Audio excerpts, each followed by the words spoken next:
c'est l'histoire d'une progression et d'une volonté. La progression d'un tournoi qui en à peine 5 ans est devenu une référence des compétitions de paragolf. Avec un plateau qui gagne en qualité et en quantité chaque année, le leader Open Paragolf de Dunkerque s'est fait une place au sein du calendrier de l'EDGA, European Disabled Golf Association. 55 joueurs et joueuses en lice pour cette édition 2024, venus de 8 pays différents. Dunkerque et son écrin verdoyant a fait ce qu'il fallait pour séduire le gratin du golf européen en cette fin du mois d'août.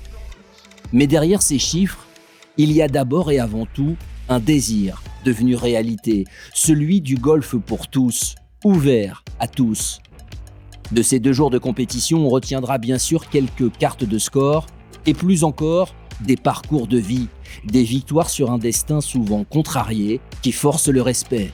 C'est toute ma vie en vrai. Je pense que sans le golf, je ne serais pas où je serais aujourd'hui. Mais surtout, au-delà de ça, ça m'a tellement apporté qu'aujourd'hui, je ne me sens même pas handicapé grâce au golf.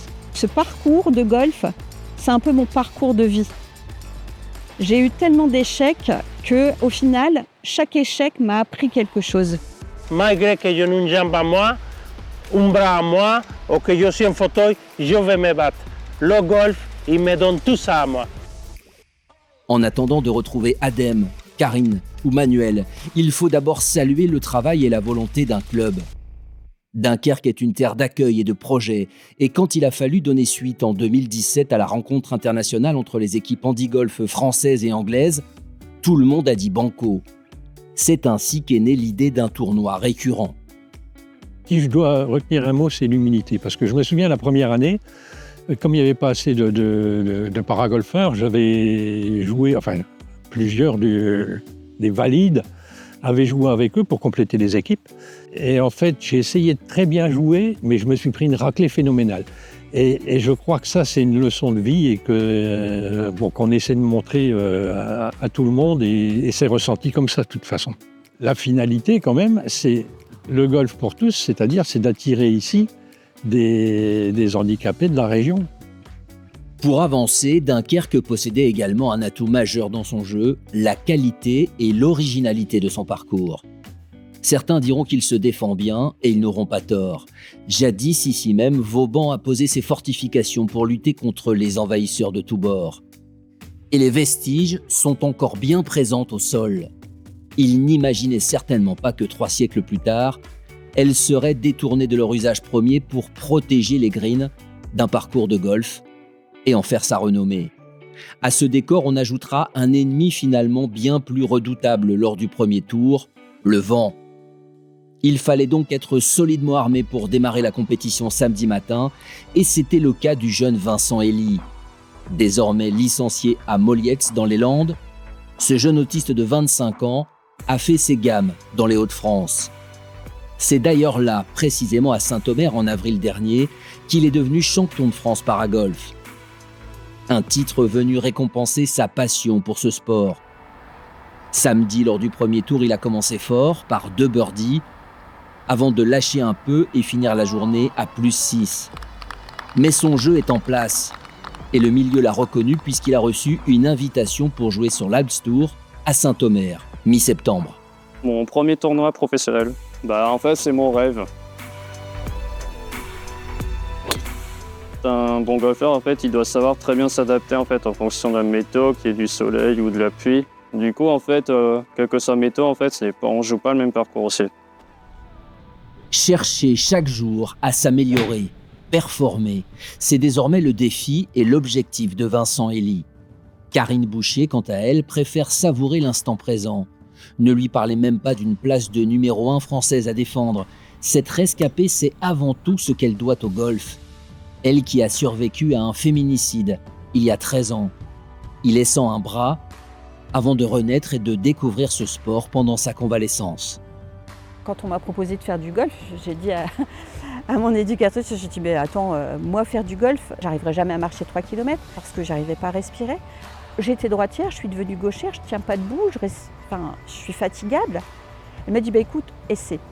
C'était la seule chose que j'avais à faire à la sortie du centre. C'est-à-dire que je me retrouvais dans un petit appartement. Toute ma vie a été détruite autour. J'avais des périodes qui étaient extrêmement compliquées. La seule sortie, la seule soupape que j'avais, c'était d'aller au golf. Parce que là-bas, je portais peut-être mon handicap, mais je ne portais pas mon histoire. Quand j'y allais, j'étais forcément motivée. C'était mon but de sortie.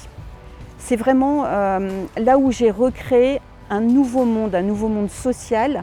Parce que les copains qui étaient là au practice, parce qu'au départ je ne faisais que du practice, qui me disaient écoute, moi ça me plairait qu'on puisse partager une partie. Et pour moi, quand j'entendais le mot partie de golf, je me disais mais c'est pas possible, j'y arriverai jamais. Et c'est grâce à eux qui m'ont dit si tu peux faire un trou, tu peux en faire deux, si tu es fatigué, tu peux arrêter. Qu'on soit valide ou handi, peu importe. Quelqu'un qui veut se mettre à la pratique du golf, je pense qu'elle a exactement le même parcours. Se dire oui, j'y arriverai jamais.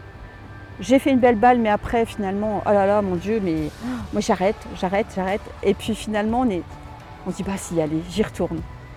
On se fait mal psychologiquement, mais qu'est-ce que ça fait du bien quand on réussit quelque chose et qu'on le partage aussi. Des vies cabossées qui retrouvent un sens, des destins qu'on croyait brisés et qui finissent par s'envoler. Le leader Open Paragolf a réuni plus que des golfeurs. À 25 ans, le Belge Adem Ouabi, privé de l'usage normal de ses jambes depuis sa naissance, est aussi talentueux sur un parcours que fantasque en dehors. Sa passion pour le jeu s'étale sur les réseaux sociaux. Max Homa et les cadors du circuit en savent quelque chose.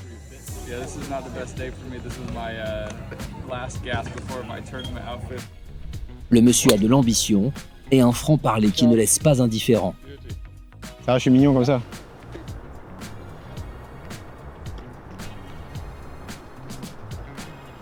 Comme ça, vous faites un peu plus de vues. Et action! C'est bon? Top. En fait, j'aime bien dire que je suis différent physiquement avec mes jambes. Du coup, j'aime être différent dans tous les sens du terme. J'aime m'habiller un peu différemment, j'aime paraître un peu différemment. Et puis, c'est ma personnalité. J'aime beaucoup rigoler, j'aime beaucoup être à droite, à gauche. Et voilà. Moi, j'ai des gros objectifs. Oui, bien sûr, d'être numéro 1 mondial en handi-golf, c'est mon objectif premier. Après, j'ai l'objectif d'essayer de passer le cut en première division, que ce soit l'European Tour, le PGA Tour, l'Asian Tour. Et voilà, c'est des objectifs que je pense accessibles et où je sais que je vais m'amuser. De base, ce n'était pas ma passion ou quoi que ce soit, mais j'ai essayé avec d'autres enfants qui avaient 8 ans, qui eux n'avaient pas de handicap. Et puis, je les ai tous battus. Et pour moi, en tant qu'handicapé, être plus fort que les autres dans un sport, c'était rare. Et du coup, je suis rentré et j'ai absolument voulu continuer à jouer au golf. Voilà, célébrer, on est plus 27. On célèbre les bonnes choses de la vie. C'est comme une relation amoureuse. On l'aime, on ne l'aime pas, on ne sait pas trop. Est-ce qu'on a continué, est-ce qu'on doit arrêter, où est-ce que ça va nous ramener? Du coup, je pense que l'idéal, en fait, c'est de travailler un maximum. Au plus on travaille, au plus on a de chance. Du coup, je pense que au plus je travaille, au plus je suis content et au mieux je joue. Moi, je préfère dire golf pour les handicapés parce que les gens comprennent facilement. Je trouve que trouver des noms paragolf, golf adapté, je pense que c'est un peu compliqué pour tout le monde. Du coup, je préfère juste dire que voilà, je participe à des tournois avec des gens qui sont en situation de handicap. Je le vois juste ici avec tous les joueurs handi-golfeurs, c'est impressionnant. Prenons l'exemple de Manuel de Los Santos ou Florian Scopelitis qui est en chaise roulante. Pour moi, c'est impressionnant. Du coup, je comprends qu'il y ait beaucoup de gens qui sont là pour me supporter. Et juste le fait qu'ici à Dunkerque, on soit accueillis comme ça, on soit invité, enfin, je veux dire, c'est exceptionnel. J'ai joué, je pense, la première édition et on sent vraiment accueilli. Et c'est pas, ils font un tournoi pour aider les handicapés. Non, ils sont là pour faire un tournoi et c'est des athlètes qui viennent jouer. Et c'est comme ça qu'on est accueillis et c'est pour ça que c'est magnifique. Au petit matin du deuxième jour, on retrouve au practice celui qui occupe la place de leader du tournoi. La veille, Manuel de Los Santos a joué un petit coup au-dessus du par.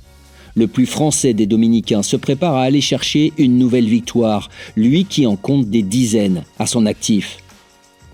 Son histoire est connue de tous les amoureux du golf. Cet accident de moto qui provoque son amputation et le prive à 19 ans de ses rêves de baseball. Le golf sera son salut, son combat. À 40 ans, il se dirige vers l'enseignement, mais il compte bien rester un compétiteur encore quelques années. Je suis une personne qui se trouve en situation de handicap. Et pour pouvoir que ma parole, elle, est la force, que les gens ils soient à l'écoute, il faut des performances. La performance, c'est la clé d'un petit peu tout. Je n'ai pas besoin de montrer qui je suis. Les gens, les golfeurs, beaucoup, ils savent qui je suis. Mais les années passent et vous savez, plus les années passent, plus il faut faire plus. Je ne cherche pas qui je suis aujourd'hui pour la personne que j'étais avant. Parce que vraiment, mon mental, ma manière de percevoir, la manière de partager avec les autres, la manière de respecter les autres, la manière de respecter mes partenaires, ça, Manuel valide avant, il ne valorisait pas de la même manière. Je préfère qui je suis aujourd'hui. Le golf, il me donne la force. Le golf, il me donne la confiance en moi. Le golf, il m'aide à me surpasser. Le golf, il m'aide à oublier mon problème. Parce qu'il ne faut pas oublier ça. Toutes les personnes qui se trouvent en situation de handicap, le plus difficile, c'est de se réveiller et se dire « Je vais me battre aujourd'hui ». Se battre, ne rien lâcher. La marque du champion, la marque du Dominicain. Parti avec 2 petits coups d'avance sur la néerlandaise Marcella Negers dimanche matin, Manuel de los Santos n'a pas fléchi durant la 2e journée. En trouvant quasiment systématiquement les fairways sur ses mises en jeu, il s'est évité bien des désagréments, même s'il n'a pas été toujours récompensé sur les greens. 2 birdies pour 4 bogeys et surtout aucun double, il n'en fallait pas plus pour devancer ses adversaires. Chaque fois que je pote pour birdie, au-delà de 3-4 mètres, c'est des potes qu'on ne peut pas maîtriser. Je me donnais la chance, mais ma priorité, c'est de le laisser tellement près pour faire mon pas sans dépenser d'énergie. Donc, les stratégies par rapport à la condition de la semaine, je l'appliquais à pied et à la lettre, donc ça payait. Voilà.